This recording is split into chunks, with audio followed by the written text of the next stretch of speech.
کہ ہم سب مسلمان بھی ایک ہو جاتے، اور آگے وہ ریزن بتا رہے ہیں کہ ہم ایک کیوں نہیں ہو رہے، کہ فرقہ بندی ہے کہیں اور کہیں ذاتیں ہیں، کہیں پر فرقہ بندی ہو رہی ہے اور کہیں پر ہم ذاتوں میں تقسیم ہیں۔ یہاں پر علامہ اقبال دونوں طرح کے لوگ جو فرقہ واریت کرتے ہیں مذہب کی آڑ میں، اور جو سیاسی لوگ لوگوں کو ذاتوں میں، قوموں میں، صوبوں میں اور زبانوں میں تقسیم کر رہے ہیں، ان سے بھی شکوہ کر رہے ہیں کہ کیا زمانے میں پنپنے کی یہی باتیں ہیں۔ مسجد میں آیا اور اونچی آواز سے آمین بھی کہہ دیا اور رفع یدین بھی کر دیا، یہ کیسے ہو گیا؟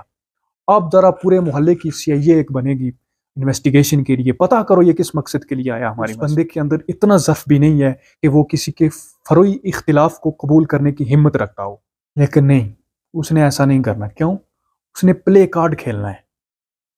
پلے کارڈ کا مطلب یہ ہے کہ اس نے اپنے آپ کو کٹر ثابت کرنے کے لیے کچھ تو کرنا ہی ہے، تو اس نے یہ کرنا ہے۔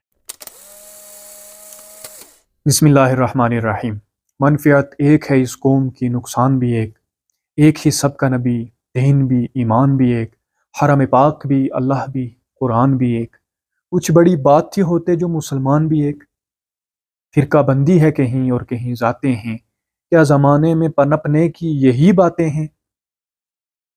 علامہ اقبال کا یہ جو بند ہے یہ میں نے جواب شکوہ سے لیا ہے، اور علامہ اقبال پہلے 4 مصروں کے اندر یہ فرما رہے ہیں، خواہش کا اظہار کر رہے ہیں کہ ویسے تو ہم سب ایک ہی ہیں، ایک ہی سب کا نبی، دین بھی، ایمان بھی ایک، حرم پاک بھی، اللہ بھی، قرآن بھی ایک، تو کچھ بڑی بات تھی ہوتے جو مسلمان بھی ایک، تو اس میں کیا ہی بڑی بات تھی کہ ہم سب مسلمان بھی ایک ہو جاتے، اور آگے وہ ریزن بتا رہے ہیں کہ ہم ایک کیوں نہیں ہو رہے، کہ فرقہ بندی ہے کہیں اور کہیں ذاتیں ہیں، کہیں پر فرقہ بندی ہو رہی ہے اور کہیں پر ہم ذاتوں میں تقسیم ہیں۔ پھر آگے وہ شکوہ ایسے کر رہے ہیں کہ کیا زمانے میں پنپنے کی یہی باتیں ہیں۔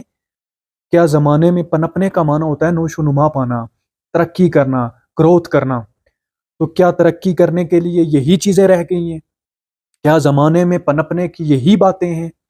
یہاں پر علامہ اقبال دونوں طرح کے لوگ جو فرقہ واریت کرتے ہیں مذہب کی آڑ میں، اور جو سیاسی لوگ لوگوں کو ذاتوں میں، قوموں میں، صوبوں میں اور زبانوں میں تقسیم کر رہے ہیں، ان سے بھی شکوہ کر رہے ہیں کہ کیا زمانے میں پنپنے کی یہی باتیں ہیں۔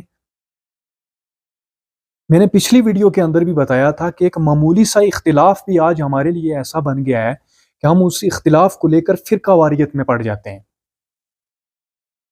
وہ ہمارا مذہبی اختلاف بھی ہو سکتا ہے، کوئی سیاسی اختلاف بھی ہو سکتا ہے، قوم کے اندر بھی ہو سکتا ہے، ذاتوں کے اندر بھی ہو سکتا ہے، یعنی کہ ان کو لے کر ہم اس قدر دشمنی میں پڑ جاتے ہیں کہ ایک الگ سے فرقہ یا الگ سے جماعت اور الگ سے چلنا شروع کر دیتے ہیں، یعنی کہ اس قدر ہمارے ذہنوں کے اندر گند بھر دیا گیا ہے کہ ایک ذرا سا اختلاف رائے بھی ہم قبول کرنے کے لیے، برداشت کرنے کے لیے تیار ہی نہیں ہوتے، کسی کے نقطۂ نظر کو سننے کے لیے تیار ہی نہیں ہوتے۔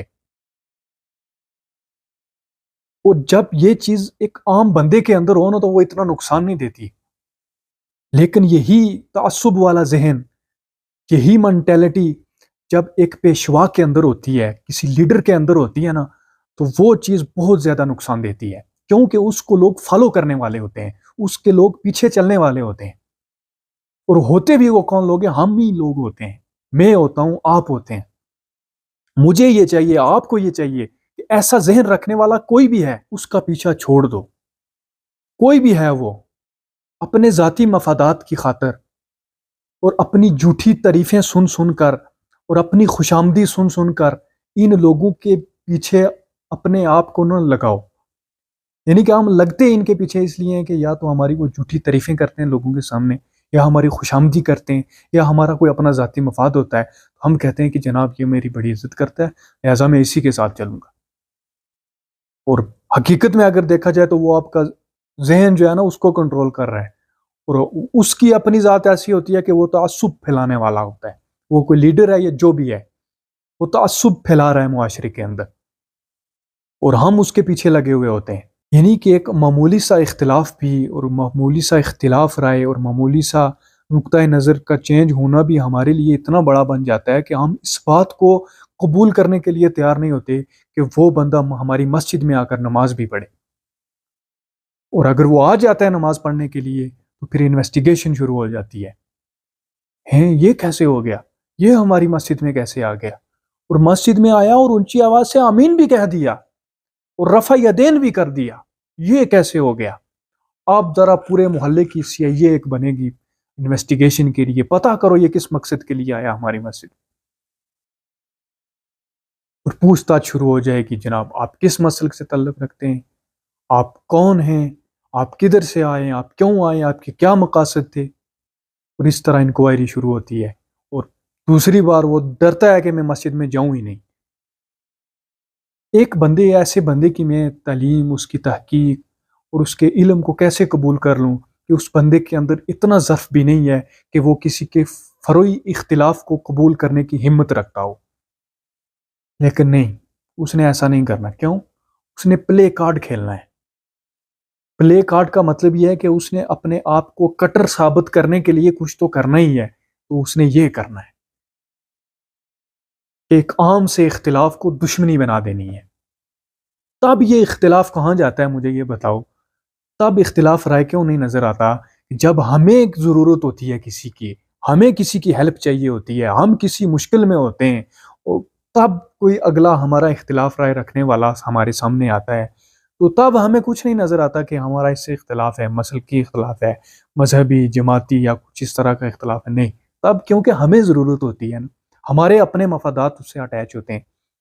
یعنی کہ ہاسپٹل کے اندر جائیں گے تو کبھی ہم نہیں کہیں گے کہ جناب میں نے اسی سے علاج کروانا ہے جو میرے جو سوچ ہے، میرا جو نظریہ ہے، جو میری رائے ہے اس سے ملتا جلتا ہو، میں نے اسی سے علاج کروانا ہے، کبھی نہیں کہتے۔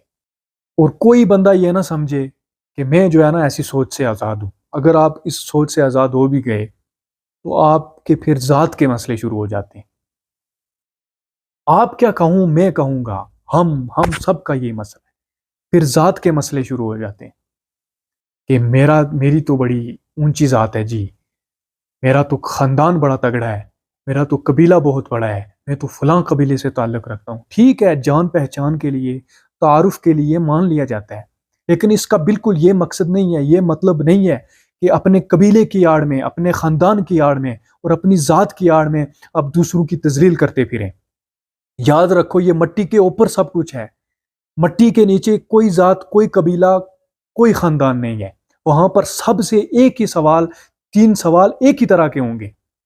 سب سے یہی پوچھا جائے گا کہ تمہارا رب کون ہے، یہ نہیں پوچھا جائے گا کہ تمہارا قبیلہ کون سا ہے، تمہارا رب کون ہے، تمہارا دین کیا ہے، جن کا تمہیں امتی بنایا گیا ان کے بارے میں تمہارا کیا خیال ہے۔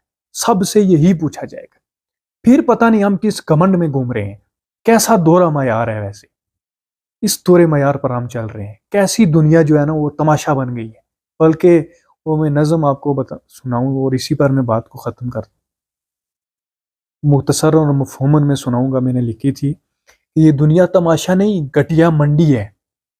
یہاں پر جو جتنا جھکتا ہے، جتنا بکتا ہے، اس کو عزت کا لبادہ پہنایا جاتا ہے، اور یہاں پر سچ اور حق بولنا، اس کو جرم اور گناہ سمجھا جاتا ہے، جبکہ مکر، فریب اور جھوٹ بولنا اس کو مقدس سمجھا جاتا ہے۔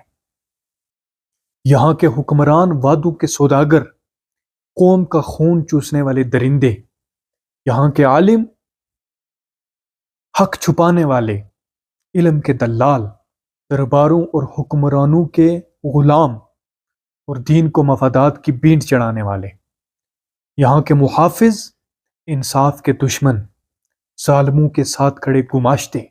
یہاں کے صحافی قلم فروش، ضمیر فروش، الفاظ کو بیچ کر سچ کا قتل کرنے والے۔ اور یہاں کا قانون بے حس، مردہ، کاغذوں کے اندر زندہ مگر زمین پر دفن۔